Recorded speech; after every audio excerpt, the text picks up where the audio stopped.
Good evening, everybody. Welcome and thanks for joining tonight's session, which is being conducted on World AIDS Day. And tonight's topic is what to teach a registrar about patient testing, treatment and prevention of HIV/AIDS. Tonight we have Dr. Andrew Mahoney with us, who's an infectious diseases physician from Bendigo Health and Austin Health with a special interest in HIV medicine. Before we get started tonight, as is customary, we'd like to acknowledge the traditional owners on the land on which this meeting is taking place around the country and pay respects to their elders past and present and their families. Thank you very much, Glenn. Thank you for the invitation to present tonight on World AIDS Day, as you mentioned, so happy World AIDS Day, everybody. This is, I just thought I'd start with a scenario which some of you may have faced, and I've had to face this situation as a registrar, but also as a specialist. So you get the famous Friday afternoon phone call from your pathologist telling you that the patient has returned positive HIV antibody result. And the other way of getting this result sometimes is if you're going on to check your patient's results, you may see a sort of somewhat cryptic result on a pathology online system. So your reaction might be one of hesitation, not sure what to do, might be shocked, or hopefully you'll actually feel like you know what to do in this situation. And that's one of the topics I was hoping to cover tonight. Being World AIDS Day, I thought I'd quickly just go over some of the basic epidemiology about HIV infection, how we make the diagnosis. More importantly, what you should be telling your registrars to tell the patients at the time of diagnosis, but also beyond that, because patients don't just want to know what's wrong with them, but what's going to happen next. And in doing so, I'm going to cover some of the natural history of HIV infection, the current prognosis of people living with HIV. Some of this is already going to be very much familiar to you, how HIV is transmitted, of course, but more how it isn't transmitted, some of the data around U equals U, and hopefully you'll already have a basic understanding of what that may actually mean. I'll try not to bore you with all the details about treatment because that's something that is, I guess, a whole topic in itself, but some of the key things about medication tolerability and adherence. Again, patients are going to want to know this when they're diagnosed, what's going to happen next. Am I going to be poisoned by my medications? Patients also want to know that their health is going to be kept confidential and that their privacy is going to be respected. But there are some important points around disclosure of diagnosis. I'll go along the lines about myths around diagnosis, treatment and prevention. And then I'll move on to talk about pre-exposure prophylaxis and post-exposure prophylaxis. Who is this for and how to access it?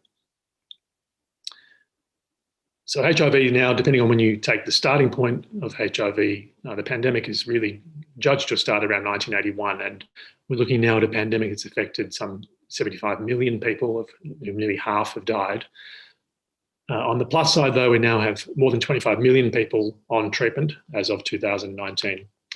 And deaths have come right down from a peak around 2004. The most recent data showing 700,000 deaths, so by no means a small number, but a big reduction over the last 10 years, largely due to the expanded access to antiretroviral therapy. And last year alone, an estimated 1.7 million new infections were diagnosed.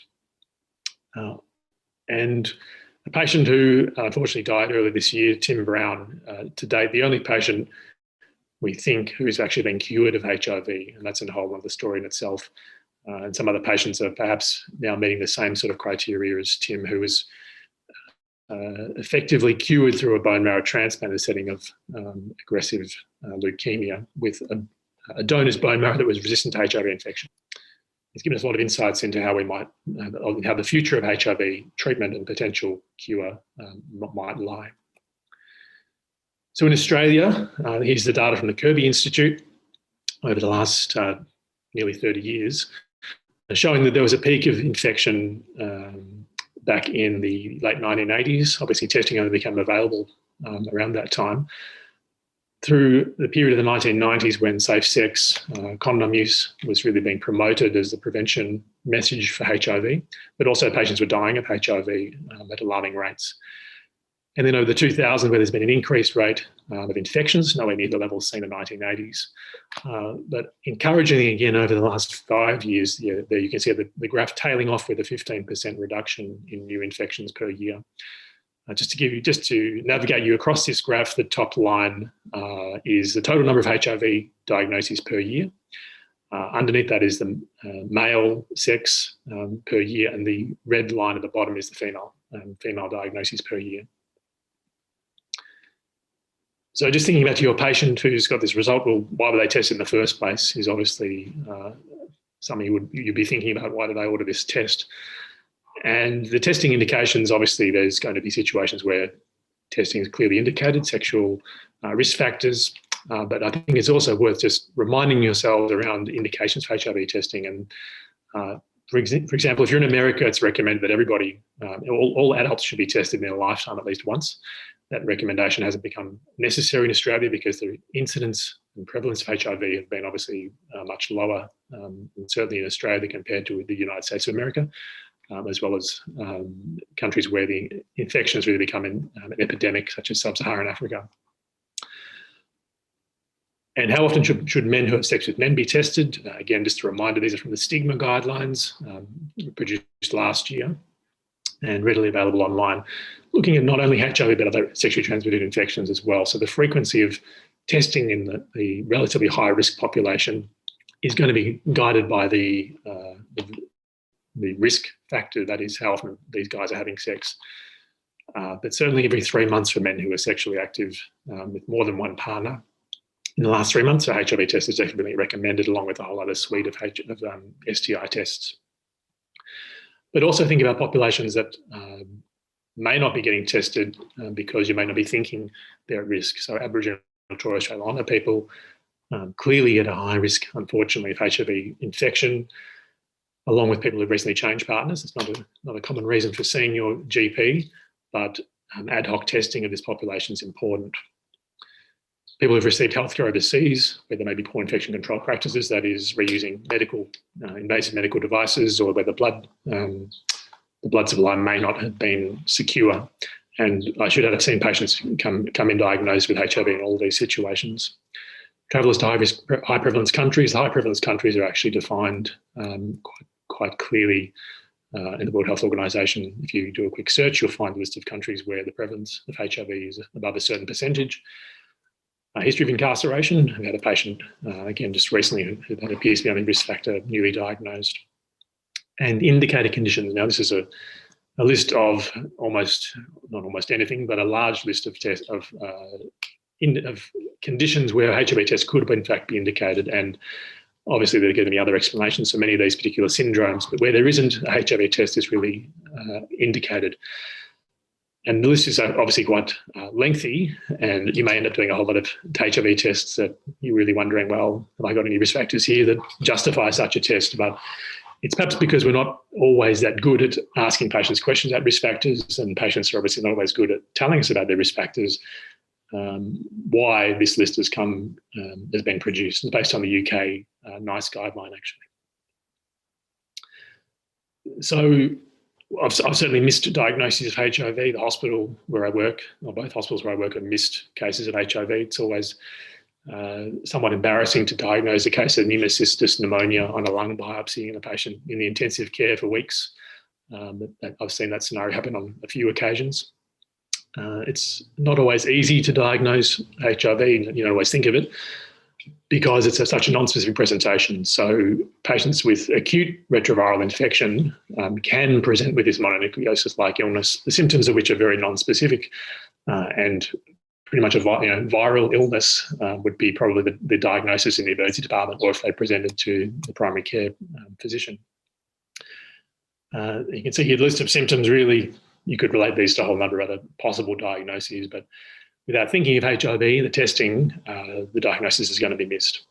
So the most recent example this I can think of was a case of aseptic meningitis in a 65-year-old male presented to our emergency department. He had lumbar puncture, having presented with headaches and fevers. The CSF had a few cells, slightly elevated protein. He ended up having a day or two of antibiotics for meningitis. Nothing grew. He felt better, discharged home, and subsequently was only diagnosed with HIV after presenting with a full body rash about 6 months later and found to have secondary syphilis. So why do we miss HIV diagnoses? Well, perhaps because we're not thinking about it, or we think that our patients couldn't have HIV. This isn't the right kind of patient to have HIV. We might not have asked our patients about sex or other risk factors. And we have a perception of which patients we should test and which patients don't require testing that may actually be reflecting our own internal biases. A new diagnosis can be a shock, not only to the patient, but also to the requesting doctor, and not knowing what to do next may also be a barrier, obviously, to ordering that test. These particular slides I've lifted from Clinical Care Options, which has a lovely set of freely available, freely shareable slides on not only HIV, but hepatitis B and hepatitis C. So I'd encourage people who have an interest in those particular infections to check out their website online. And they have lots of conference updates as well, which make things easy at the moment with COVID not being able to travel anywhere. So coming to that patient's positive test, this was a 4th generation ELISA. You can see here the different generations of ELISAs over the last 30 years, more than 30 years now, since HIV testing has been available. And also the window period that is on the right-hand column, the time to positivity, which has really come down with these 4th generation assays, which test not only for IgM and IgG, but also the P24 antigen, which is part of the virus itself. So the window period really has now come down to really 2 to 3 weeks, whereas we used to tell patients you must be retested 1 month later and so on. It depends on obviously when their last exposure was as to how reliable a negative HIV result is, and also if you've got a positive ELISA, how does that relate to a patient's current circumstances. The Western blot is a confirmatory test. Most states have a reference laboratory that does this because it's quite time consuming and labour intensive for the scientists. And so the test may only be done once or twice a week at the reference laboratory, and there's usually a delay obviously in the sample getting to the reference laboratory as well. So usually if you've got a patient who's got a positive ELISA, then you're waiting a number of days for this Western blot to come back. And the question obviously is in the meantime, well, what do I tell my patient? I know that I'm not going to have a Western blot result for X number of days. And there is a temptation in the meantime to order a viral load test, which is very sensitive, although not surprisingly 100% specific. So there are certainly examples where HIV viral load test has been ordered, a result comes back with a couple of 100 copies per mil, and actually it's a non-specific false positive, which you would think shouldn't happen, but surprisingly can. And it's one of the limitations of all of these molecular tests is that you can get false positives, just like we see with COVID, unfortunately. So in this situation, you're telling the patient, quite a critical new diagnosis, and you should prepare really as this is in like any other bad news conversation with your patient. So you've got to adopt the role of a counsellor. This, generally speaking, is going to be a private discussion you're having with the patient, and ideally that would be in person. In COVID times, there perhaps may be some situations where this could be dealt with over the phone or even telehealth, although those modes of communication for this kind of diagnosis would generally not be recommended, but there's always going to be some situations where that may be the only way to do this. It's going to be a personal conversation. It's not one where you're going to be inviting in their partner or children or so on to be breaking bad news. It's different in some ways to those other conditions, cancers and so on, where you may be involving some other key people in the discussion. You're going to want to have planned this out. What are you going to actually be saying to the patient? What am I going to be doing next? What advice am I going to be giving? What are the next steps that the patient's going to want to know about? And so you're going to need to have had this information at your fingertips. You may not have done it before. You may not have done it for quite a long time. So being informed yourself is really part of this whole process. When you get that phone call from the laboratory, there are a few questions which you can actually ask as to what does this result mean? And that's the job really of the microbiologist on the other end of the phone. So the actual ELISA, they'll give a numerical value usually, which tells you, if you like, how strongly positive the result actually is. And if the result's strongly positive, that's a pretty good sign that it's a true positive, whereas the test itself, 99.9% specific, you're going to get 1 in 1,000 false positives. And we do see this occasionally with needle stick injuries in pregnancy, which creates a really huge challenge for obviously the patient, but also the obstetricians and so on. So there is a rate of false positives with ELISAs, and knowing how strong that positive ELISA is can be a clue to whether this is a true positive or a false positive. Having said that, in the very early phase of infection, the ELISA is going to be weakly positive. And so a repeat test is sometimes needed because the Western blot may come back indeterminate, and you're stuck in a position there where knowing whether this is a true positive ELISA can be quite hard in the very early stage of infection. You're going to want to know, when is that Western blot coming back? What am I going to tell my patient as to when the result's going to be confirmed? And how am I going to find out that result? Are you going to call me back with the Western blot result? When do you think that will be? And then when can I plan to then be contacting my patient with the final result? So our advice, generally speaking, in the past has been, don't tell patients they've got a preliminary positive result because of this issue around false positive, 1 in 1,000 being false positive. And also the specificity of the test has not always been 99.9%. So the rate of false positives has been higher with the early generation assays. Putting this into context, though, you're going to want to know, well, what's the pretest probability? If you've got a patient who has clear risk factors of HIV, or they've had an illness compatible with, certainly with AIDS or other clinical concerns, then your pretest probability is probably going to be higher than someone who presents, requesting their annual checkup with cholesterol and so on. So the pretest probability is going to figure into, what am I going to tell my patient? Am I going to wait for that Western blot, or am I going to have a preliminary phone call? I need you to come in. We've got to talk about some results. And also, what is the potential for this person who may be a new diagnosis? Are they going to be putting other people potentially at risk unknowingly until they know that they're actually a true positive case? Balancing up, obviously, is a psychological impact of breaking such news to an individual. And so there's obviously going to be a risk versus benefit equation that you may need to discuss with other people in your practice, or you may need to discuss with other specialists in this area. So the first myth potentially to raise is, upon being told that the patient has HIV, they assume they're going to die. And in fact, nowadays on antiretroviral therapy, life expectancy for patients living with HIV approaches that of the general population. The graph on the left-hand side is a Swiss cohort studies based from the early 1980s. And it's looking at the number of life years expected for a 20-year-old newly diagnosed with HIV, broken up into several year brackets there along the x-axis. So you can see that there's been a dramatic increase in life expectancy for newly diagnosed HIV patients around the advent of highly active antiretroviral therapy, HAART, H-A-A-R-T, 1996, where we began to treat patients with combinations of different classes of drugs. Life expectancy, because of viral suppression, improved dramatically. In the blue is the general population over here, and you can see that we have not quite got our HIV patients yet to reaching the same life expectancy, but we're getting closer and closer. It's important to note that the onset of comorbidities appears to be significantly earlier in our HIV patients living with HIV, whether that's to do with other lifestyle factors, for instance, smoking, mental health issues, drug and alcohol, cardiovascular risk, and so on, but also the pro-inflammatory effect of HIV infection. Even when we have patients with undetectable viral load on treatment, there is still a pro-inflammatory effect of HIV infection itself, which probably then adds to cardiovascular risk, but also risk of cancers, chronic renal, chronic kidney disease.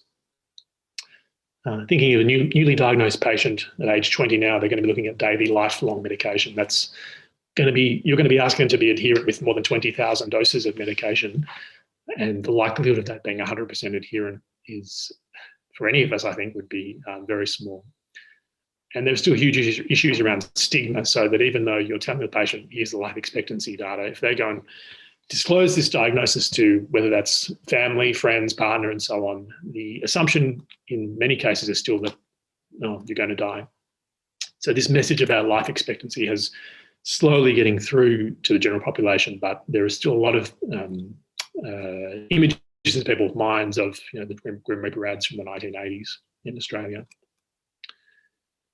The other way of looking at this graphically is a more confusing graph. This is looking at the natural history if you don't treat patients with HIV. So yes, the outcome, generally speaking, over a number of years is the deterioration in your CD4 T cells, the T helper cells in red here, plotted over time.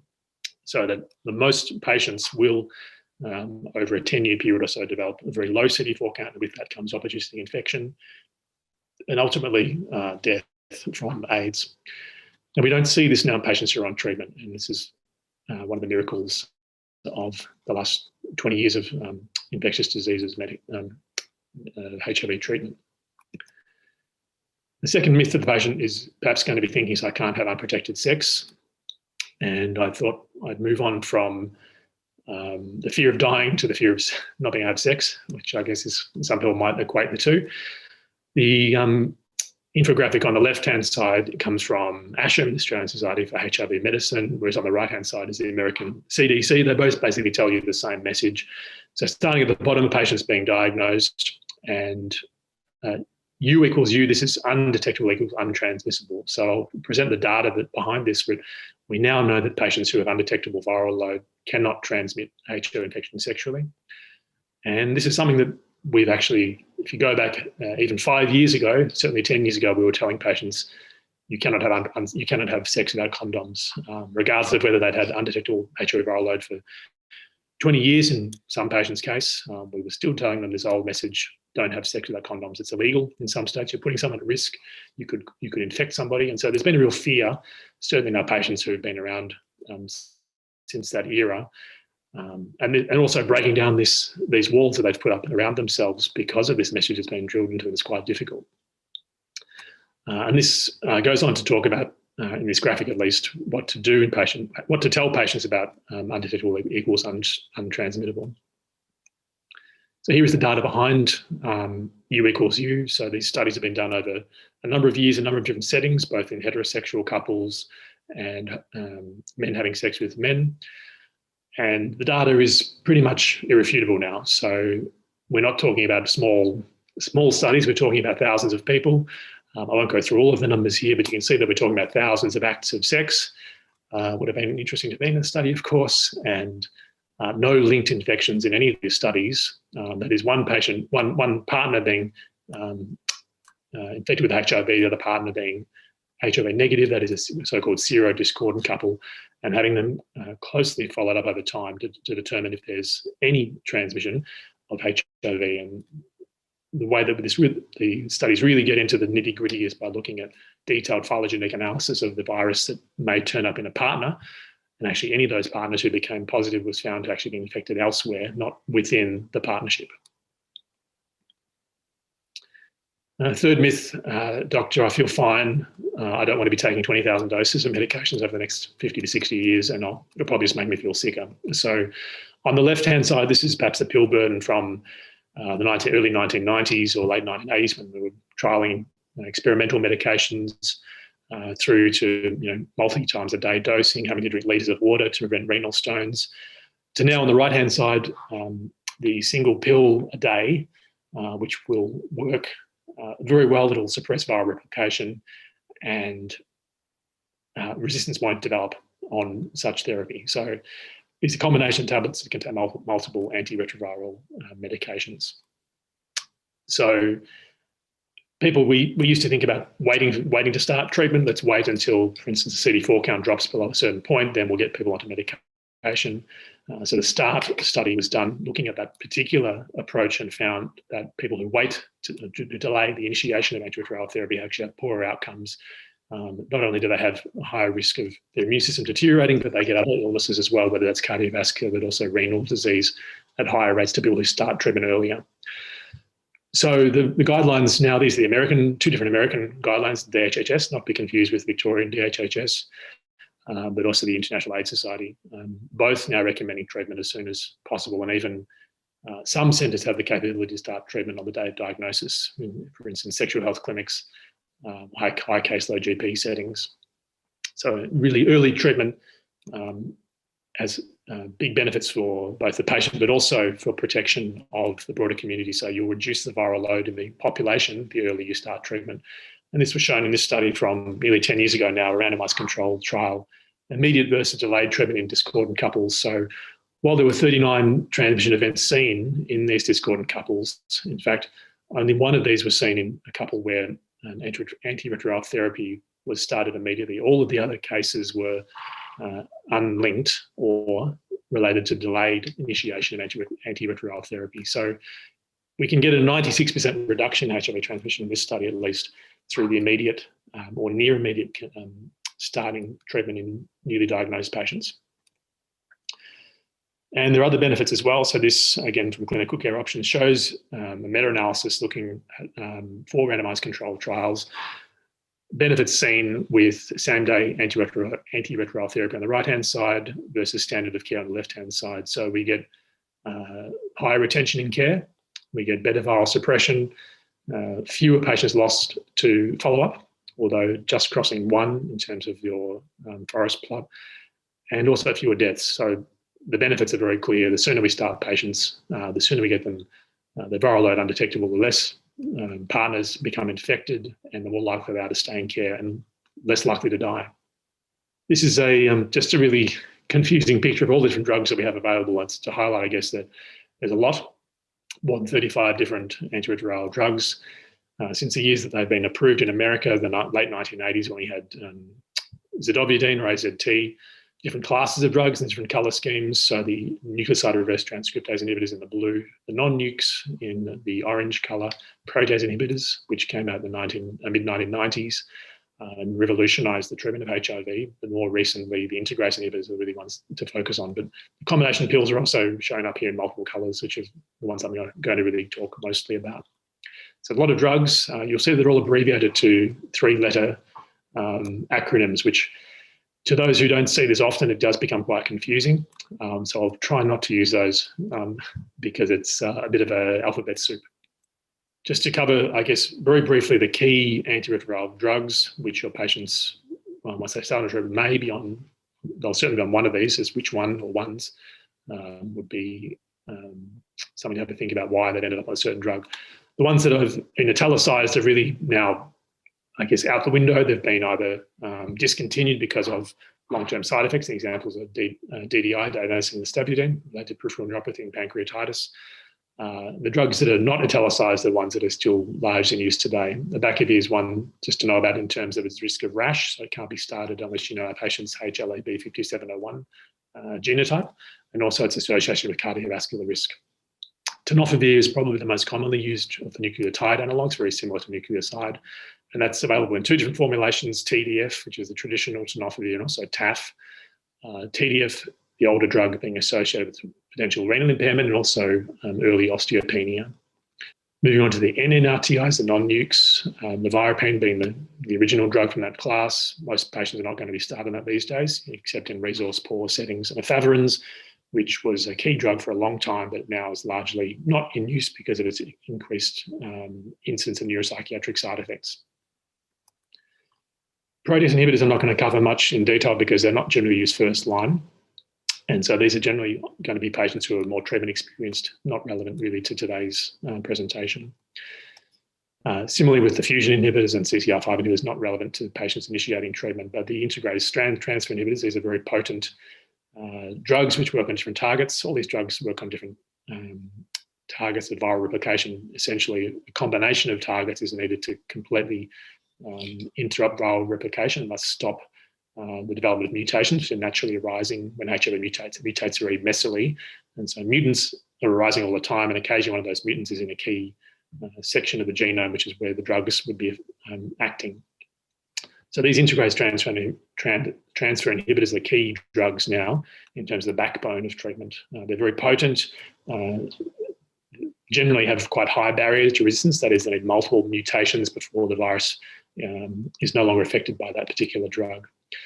So what we want with our patients is ideally once daily dosing, as I showed you with the palm, one tablet a day would be ideal, even less if possible. Few long-term side effects and few short-term side effects, few drug interactions, and low chance of resistance as well. Most patients are going to end up, I'll come to this very shortly to summarise, but on a single pill combination that contains 2 or 3 drugs. Now the 3 drug versus 2 drug is a story in itself. And this is just a visual of most of the currently available single pill combinations. A triplet was the old one containing efavirenz, now actually been taken off the market. The more recent drugs, you can see the different drug, the actual components within each single pill combination. So I haven't shown one new 2-drug combination here, which only came out earlier this year, which is Dovato. Again, it might be something that patients are initiated on.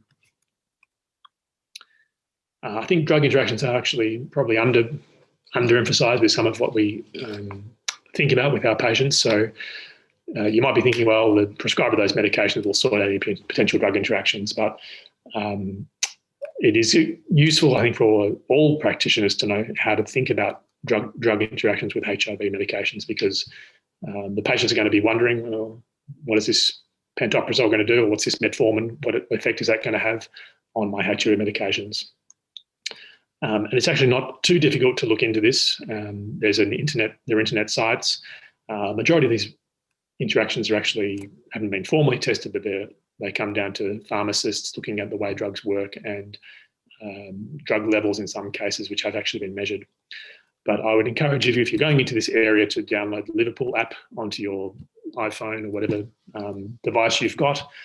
This is a screenshot from the desktop version, but you can basically plug in what HIV drugs the patient is on and their other medications, and it will spit out a sort of a traffic light system, green, yellow, or orange, and it'll also have an explanation as to how that conclusion was reached for whichever drug combination it is. And we actually encourage our patients to download this as well, so they've also got some control over. In some cases, they don't want to disclose to the dentist or whatever about their medication, and this way they've actually got some control over knowing if they are prescribed another medication, whether that could actually be an issue with their antiretroviral therapy. I think with COVID around, it would be remiss of me not to talk about contact tracing, and perhaps one thought that might come to mind, well, this is HIV, it's not my job to do the contact tracing, but it may not be an initial disclosure conversation you're having with the patient around the diagnosis, but they may certainly have questions at that time or in the near future after that about what are my responsibilities and who's going to help me with this. You've got to remember that most new HIV infections arise from an as yet undiagnosed person. So while you've made a diagnosis, there's probably someone else out there who hasn't been diagnosed. And how we get to that person and test them and know their status and then look at the broader community is one of the things that we can probably all do better. And the conversation can actually start with you. So we're obviously going to want to emphasise confidentiality in this situation and then ensure that's maintained as well. So this is a Victorian example. This is from the Department of Health and Human Services in Victoria, just a guide. It's a very short guide to contact tracing. It's available online. And here's the brochure related to the partner notifications officers. They've probably got different names in different states. This is actually information you can give to the patient, not necessarily at the time of diagnosis, but at least making the patient aware that this service exists. So this is it's a group of specialised nurses based in Melbourne, in Victoria at least, who you can call upon to contact the patient, discuss the diagnosis, discuss partners, how those partners can be reached anonymously. That is, the partner notifications officers can actually then follow up those people. In some cases, there's going to be anonymous sex happening, and this is not going to necessarily be possible. And that's one of the challenges that we have in reaching people who haven't been tested. How do we bring them to testing? How do we let them know that one of their anonymous partners has been diagnosed? I wanted to briefly just touch on why it's important that we engage patients with care, and engagement in care is one of the actual key concepts in getting great outcomes for our HIV patients for a whole number of reasons. Patients who drop out of care, they may drop adherence with their medications, and they end up with not only their own health problems, but the risk of them transmitting the virus may also then become a real issue as well. And mental health plays into this, drug use plays into this, housing plays into this, a whole number of factors that really have a huge effect on our patients' engagement in care, and it's reflected in how well they turn up to the practice, how well they pick up their medications, how well they take their medications, how well they have their blood tests. And we have patients who challenge us in all these ways at various times, and we're constantly trying to think of how can we do this better with the resources that we have, and I have to admit it's not always that easy. We know that poor engagement in care predicts higher mortality for HIV patients, and there's a number of studies that have shown also that a good relationship is really one of the key things to improving outcomes.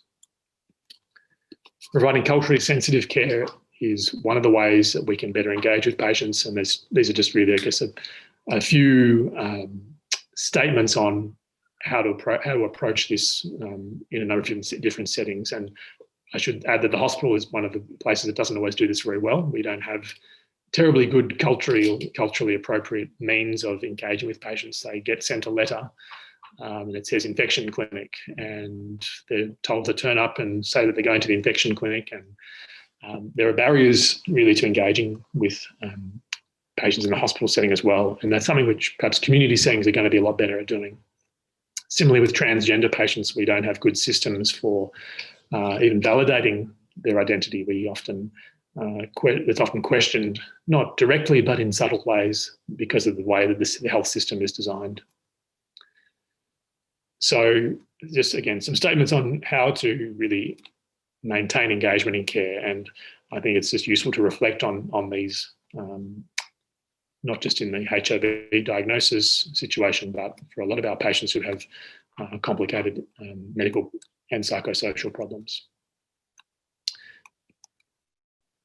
And really just covering here on some of the barriers and facilitators of good communication. So the way that we talk to our patients is quite important. And here's just some examples. This is taken again from International AIDS Society language around stigma, how we should talk about or talk with our patients about HIV. And some of these terms have become somewhat pejorative, which is why we really should be trying to avoid them, if possible, using alternatives. If you've never had these kinds of conversations with patients living with HIV, one potentially useful resource, I certainly found it quite inspiring actually, is to go online and check out this episode from the ABC's TV show You Can't Ask That. They had an episode on HIV looking at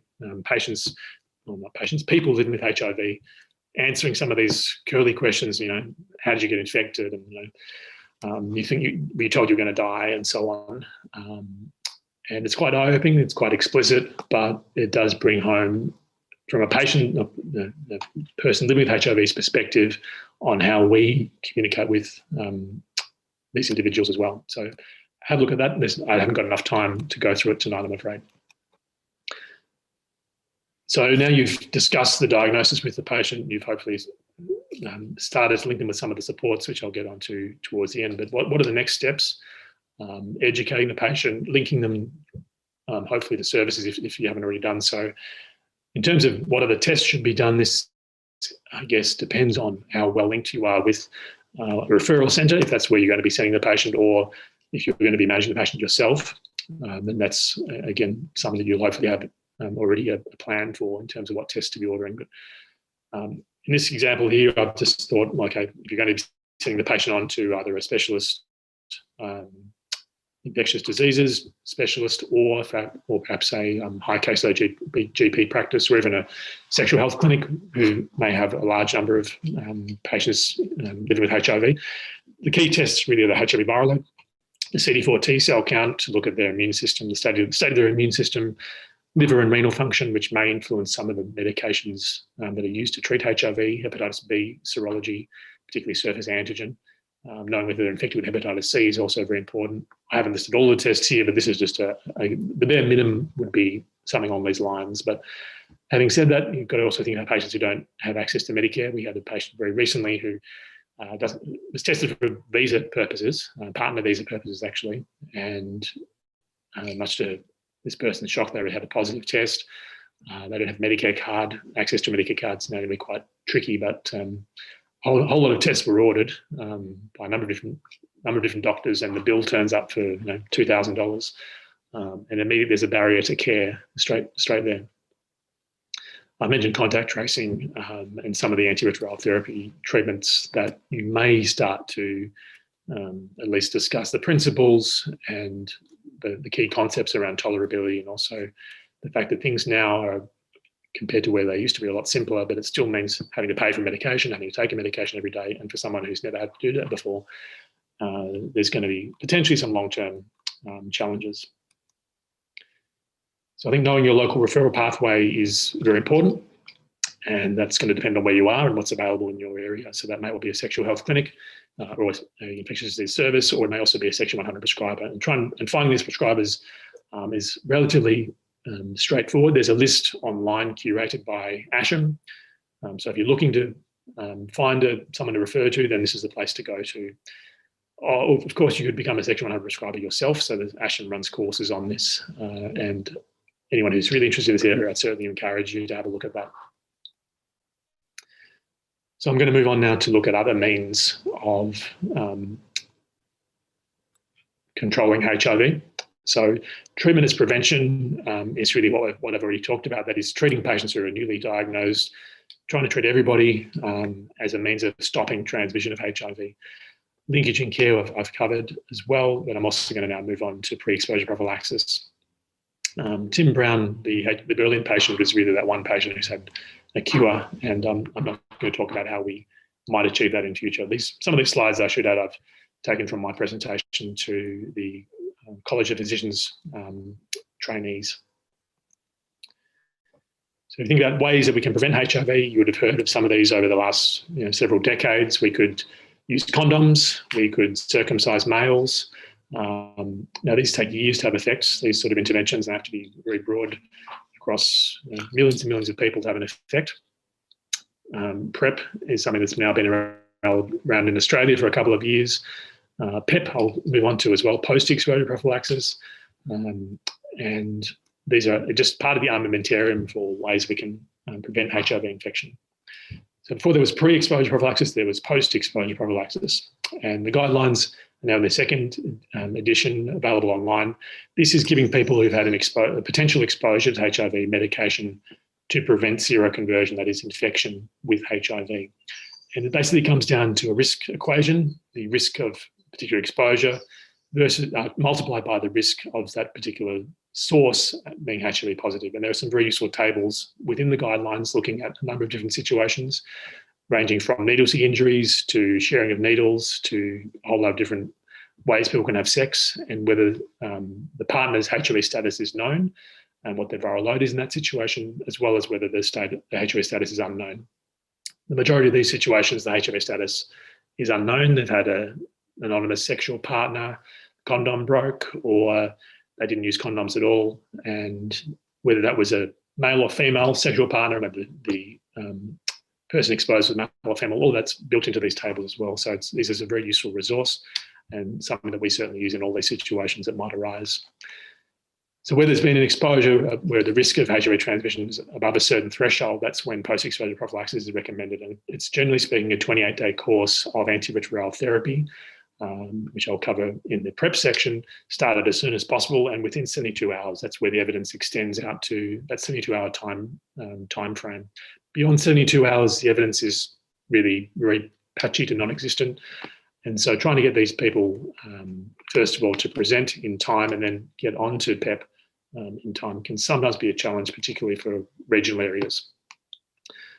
PEP is generally available through either sexual health clinics. Some sexual 100 prescribers may also be able to access the medication. It's not on PBS, so this is one of the barriers to prescribing it. And emergency departments, generally speaking, will have a supply in their after-hours cupboard, something like that, where the patient comes in early hours of the morning, the history is obtained and the medication can be started ideally the same day.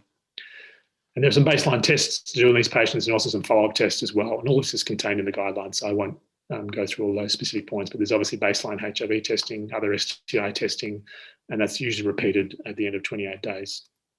So PEP is, generally speaking, very effective. It's obviously got to be taken correctly. So again, a conversation around medication adherence is very important. Side effects to PEP and PrEP should be discussed with the patient at the time of initiation of these medications. They're generally well tolerated. And the number of drugs that are actually given to a patient depends on the risk of the exposure. So in some situations where there's a known HIV positive source who doesn't have an undetectable viral load, then 3 drugs may be recommended. That would be in the form of one combination pill that contains 2 drugs and a 3rd drug on top of that as well. Most of the time we are using 2 drugs for patients because it's an unknown HIV status source. And so drugs, which is actually in the form of 1 tablet a day, is usually what we end up on. So looking at PrEP, I think I haven't spelled out here, one of the myths around PrEP was that we shouldn't waste our really important HIV medications on people who don't have HIV, but they don't want to use condoms. We shouldn't do that. It's a waste of medications. It's not cost effective. And also it's encouraging people to have unsafe sex. And this is really a myth that's only been exposed after a number of years of PrEP being available. So PrEP, pre-exposure prophylaxis, is giving HIV medication to people who are at risk of HIV to stop them from becoming infected. And TDF, tenofovir, is the key drug that's part of this. And TDF-FTC, that's the other name for that, used to be Truvada, 1 tablet a day. Truvada has now been taken off the market by the company that manufactured it. But there are a number of new generic, not necessarily new, but the number of generic formulations that are available in its place. So does PrEP work? That's obviously one of the key considerations, and we know that, yes, it definitely does. So the data is presented here from the Partners study and the IPREX-OLAY study, looking at whether patients took the drug was the most important factor as to whether it worked or not. So if you took the drug, generally speaking, it was extremely effective, with rates of reduction of HIV acquisition ranging from 84 to 100% to 10, as long as you took more than a few times a week, more than a couple of times a week drug. So it's generally meant to be taken every day, but I'll come on to the ways of dosing that very shortly. This is the PBS listing. So it's now more than almost 3 years old, more than 2.5 years old. If you look up tenofovir, it'll come up with a whole lot of different, not tenofovir formulations, so it can be a little bit confusing knowing which one to pick. It's the tenofovir disoproxil plus emtricitabine. That's used to be Truvada, and you can see it's a streamlined authority prescription where the patient will get a month of tablets as well as 2 repeats. Now, there's some information here that's quite important. The patient must meet certain criteria and they must have had a negative HIV test before starting. This poster is also taken from the ASHM website. So this really spells out how to assess a patient and also how to use PrEP in patients. So there's an eligibility section here over the left-hand side. So generally speaking, this is going to be sexual risk. And usually that's going to be people having unprotected sex, men who are having sex with other men. They're at the highest risk.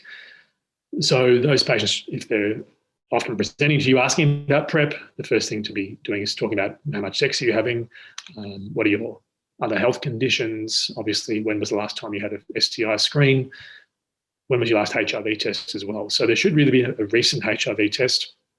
No suspicion that the patient actually has acute HIV infection. They've had some mononucleosis-like syndrome. We had a patient very recently actually who presented to his local GP requesting PrEP and actually had a positive baseline test. And it turns out hadn't had a test for a number of years for a whole number of reasons. There may be patients who've had a recent exposure where they'd actually be starting PEP, that's NPEP here, non-occupational post-exposure prophylaxis, and those patients who return positive are obviously not going to be using PrEP. You're going to be using full-on antiretroviral therapy. Knowing renal function is part of this equation because TDF, the tenofovir, can, in the longer term, have effects on renal function. And also, if the patient's got significantly impaired renal function, then the dosing may not be appropriate for such people. Looking at other STIs is very important, and also discussing with the patient what your expectations are in terms of, okay, we're going to start this medication, the risks of other STIs, of course, and we're going to need to have a program in place for you to be tested for other STIs. The prescribing, as I said, is relatively straightforward. It's a streamlined authority. Patients can get this at any pharmacy these days. There may, in some situations, be issues with the pharmacy having it available on the shelf. So patients turning up with, they've just run out of their 30 tablets of PrEP and they've just had unsafe sex the day before. You don't want a situation where that person is going to be waiting then a week to go back onto their PrEP because they may turn into PEP actually because of the gap in treatment. So the patient needs to have a bit of an understanding about how to access at their local pharmacy, what to expect the pharmacy to be doing in terms of the supply, and then also the monitoring, how often we do tests. This is really, again, just to remind you that a lot of this information is available on the ASHM website. It really goes into a great deal of detail around the prescribing of PEP and PrEP, and I would encourage anyone who really wants to get into this to have a good read through the website and also consider membership of ASHM as well. There's a lot more resources out there. I thought I would bring the presentation to a close, but I'm certainly very happy to take a whole lot of questions as needed. These organisations here are just a few examples. There are many others of local organisations, which are both community organisations, but also professional organisations can help you understand some of the, I guess, demystify some of the things around HIV that might be in people's perception, and also for patients, how we link them to peers, peer navigators, people with similar experiences, patient support groups, you can call them whatever you like. And there's a few of those around. Obviously, the focus in metropolitan Australia, but trying to get links with our patients in regional rural areas obviously is a bit more challenging. The last graph that I wanted to show was just the HIV diagnosis and care cascade, how we've been improving in Australia this last few years. The most recent data from the Kirby Institute, 2018. And the colour scheme is down the bottom. I apologise for the small font, but we know now the estimates are that there's around 28,000 Australians living with HIV, of which 25,000, there's a gap here in the number who are not diagnosed. This is the estimated couple of thousand people we don't know, or who don't know themselves living with HIV. The number on antiretroviral therapy is now around 90%. So you may have heard the concept of 90-90-90. The World Health Organization set targets that 90% of people living with HIV would be diagnosed, 90% would be on treatment, and 90% of those people would have an undetectable viral load. Now, Australia has achieved a lot of those goals, unless you look at the big picture, that is the total number of people living with HIV. The total number with undetectable viral load is around 77%. But the other 90-90-90 goals have been met. And then we're now talking about pushing those goals up to 95, 95, 95, which will be a challenge that we can hopefully rise to. I was wondering, are there any particular side effects of any of the drugs that are reasonably common that a patient might be asking about when they're being put on any of these drugs, like PrEP or PrEP? Yeah, so looking at, if you look at PrEP or PEP, the side effects are very rare. And I guess you could equate them to probably almost like any other antibiotics that people start. There might be some gastrointestinal upset. Very infrequently there's a rash, and that usually actually settles down if patients even continue on, whether it's PEP or PrEP. Nausea is seen in a few, talking single figure percentage of patients, really. Headache. So generally speaking, tolerability is not a major problem for PEP and PrEP. And the same actually really applies to patients on antiretroviral therapy as well. So there are some specific, relatively uncommon side effects. So if we talk about, probably the most prescribed drug at the moment is Biktarvy, which is a combination of Bictegravir plus PrEP, sort of like that's treatment. So it's 3 drugs in 1 tablet. We always have to tell patients about there's a small risk of a headache or insomnia and maybe some nausea and a rash. But in fact, what we're now seeing, now that some of these newer drugs have been available for longer, is that actually weight gain is actually turning out to be one of the bigger issues for our patients now. Some of that's probably driven by what we call a return to wellness. They're starting on treatment for an infection they've had. In some cases, they may have had for some time, and they're putting on weight, perhaps because they've actually been unwell with inflammatory syndrome related to HIV infection, or they may have had, in some rarer cases, they may have had a full-blown immune deficiency related to long-standing HIV infections. So some of it's related to that. But the actual drugs themselves now, in the more longitudinal data we have, does seem to suggest there is a weight gain with some of these newer drugs. So I guess, like a lot of Australians, we're now having to become weight loss somehow weight loss specialists in infectious diseases, which we're terrible at. Yeah, right. And so in terms of the prescription of those drugs, can any GP prescribe? Actually, yes. It is possible for any GP to prescribe those medications on authority, streamlined authority. I would, if you're going to do that, I think, and patients may certainly turn up requesting that, I think it's good to have done some pre-reading around it. It's not as hard as it sounds. Like, it's anytime you're prescribing a drug that you don't know how to spell, I've been in that situation before. It's a bit of there's a learning curve. What am I doing with this medication? I don't really know what I'm doing. I see patients coming with new inhalers for COPD, and I didn't know what the drugs are. But I think if you've done some reading, you would want to have a patient who's going to be, I guess, in one sense, you're going to have to be open with. You're my first patient. I'm prescribing PrEP to, so let's work on this together. Let's have a think about exactly what we're going to do. Let's spell it all out. You're going to go to the pharmacy. I'm going to check that the pharmacy actually, happy to bring this medication in. They should be. Have a chat to the pharmacist when you're there about when you're going to get the second month of tablets, just so the patient knows exactly what they're up to. So you can, if you've never done this before, there's just a learning curve to get over, I think. And yes, anyone can do it. Improving access to PrEP is actually one of the goals that's been set in terms of reducing the HIV transmission within Australia as well. So if we can get more people prescribing PrEP, more people knowing that they can prescribe PrEP, it's not difficult actually. It just sounds like a bit more complicated than what you're used to doing. But I had to look, for example, today I had to look at a COPDX action plan for my patients, and I had no idea what I was doing. And I got one of the interns in the hospital to come and help me, and that was great. So we're all learning all the time about new medications, and this is just another example where we're just unfamiliar. We may be unfamiliar, and this is pretty straightforward, actually. Yeah, right. So if we've got supervisors out there that are talking to their registrars about how to be managing patients, whether it be those patients on PrEP or being treated for HIV, what sort of regularity would you propose that you would get the patients back? I've noticed that you said that the prescription is 1 month with 2 repeats. Would you get them back every 3 months? What's the regularity recommended? There's going to be a mix of how frequently you should see these patients. So people who are good at attending, good at having their tests done, there's a good therapeutic relationship you have with the patient. They may have other medications for whatever other reason. You think you already know that their adherence is not really an issue. Those patients are going to be fine to come in every 3 months. And of course, they can always come in earlier. They might have other STI symptoms that might turn up because they're out there having sex. And as long as patients know that they shouldn't wait. They shouldn't necessarily wait for the 3 months to come and see you if they've got a rash all over them. So some people, yes, you'll be seeing every 3 months. The PEP patients, those who are taking 28 days of tablets, who follows those up? It might be something that's handed over to your practice if that's something that you're comfortable with via the initial prescriber.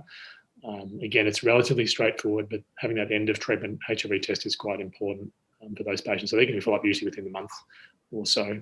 And there'll be patients who, in terms of PrEP, who fit between that, they may need to come back more often if they've got issues with the medication or they're staying on other medications and you just need to have a quick look at drug interactions. But with PrEP and PEP, there's generally very, very, very, very few drug interactions at all to have to worry about. So it is quite straightforward, really. So every 3 months is, generally speaking, quite a safe approach for your uncomplicated patient who's on PrEP.